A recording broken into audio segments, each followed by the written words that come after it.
Hi, Steve Gamache here with a Chef Knives to Go quick look product video, and today we're looking at the Kohetsu HAP40 Gyuto 240mm chef knife. The core steel on this is a known as HAP40, but it's a powdered metallurgy semi-stainless high-speed steel. And the heat treat rating on this is 65 Rockwell, so it's treated to a high hardness. The construction of this is a stainless steel cladding, a softer stainless cladding on top of that core steel. You've got some nice embossed kanji on here, and you should be able to see the cladding line right there. It's a little tricky. Let's see if we can get it for you here. There we go. So there's your cladding line. Hopefully you can tell that, where the core steel meets the stainless. So this is stainless over semi-stainless. And HAP40 has some unique characteristics that give it incredibly long edge retention. It is quite wear resistant, so when you do get to sharpen it, it might take a little more work, and you might need to use some water stones that are good at aggressive grinding to take on this kind of steel, but you're rewarded with very, very, very high edge retention characteristics of this steel. So it's a very, very wear resistant steel. The weight on this knife is 236 grams, or about 8.3 ounces, and the blade length is a little under 240, 9.4 inches, and the length of the entire knife is about 14.6. The spine above the heel chin area here is about 2.3 millimeters, and it holds that most of the way. You get a little bit of taper, but not a lot of distal taper, until you get into the grind of the knife where it'll taper down towards the tip. The height on this blade is 49.8 up here from spine to chin heel area. And the handle type is a stained mahogany handle. The fit and finish is very, very good. There's no bumps, catches on the tang coming out that you can feel. It's really smooth all the way around. The bolster is a seamless welded style bolster that flows seamlessly off the main blade. So super nice fit and finish.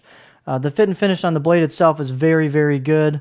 The grind is very nicely done. It's pretty comfortable in the choil area here, and also the spine. If it was a little more sharp than you wanted to, you could knock a little bit off with some sandpaper, but in my opinion, it's ready to go out of the box. The profile on the blade, this blade has a quite flat profile near the heel half of the blade, and so it's kind of a pretty much a dead stop on the cutting board at the heel. So it's a very flat profile, then a gentle belly towards the front. The edge is quite thin, this blade,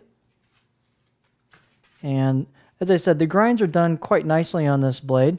The balance point is just in front of the bolster, so pretty close to a pinch grip, maybe slightly aft of a pinch grip, so slight handle heavy bias if you're using a pinch grip. If you're using a racket grip, that's probably right on the money. The edge profile, an old new feature I'm doing here, show you kind of what it would look like on a cutting board. So you do tend to hit that heel there, so there's not any kind of back bevel on the edge profile, and you can get a fairly tall lift on it as far as before getting into the tip. So it does rock pretty well. If you like that real flat heel section area on the blade, you really like this knife. You can kind of hopefully see that there on the profile. So that's what the profile looks like on the blade. So it's not a continuous curve like some knives are. So it's a little bit, the heel area is definitely oriented towards chopping, push cutting kind of style. So in terms of out-of-the-box sharpness, I'll give it a 6 out of 10. It was quite sharp. Did have some bite on the edge.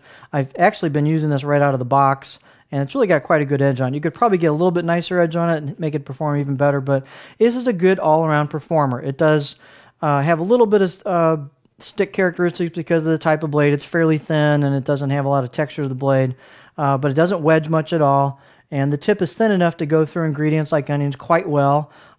It's not a super skinny laser knife, but it's just a good, well-balanced, all-around performer. So a good combination of characteristics. It's a stiff blade. It's got a nice feel, a nice hefty feel to it, but it's not heavy per se. It doesn't feel as heavy as the 8.3 ounces would indicate. The handle itself is substantial, and the edges aren't super rounded. They're a little more squared off than rounded, as some knives are. But especially if you've got bigger hands, it's just a nice, good-sized handle. It's not a skinny handle by any means. It's not big, but it's not skinny either. So it's got good proportions to it. And you've got enough blade height here for plenty of clearance on the board for almost anybody.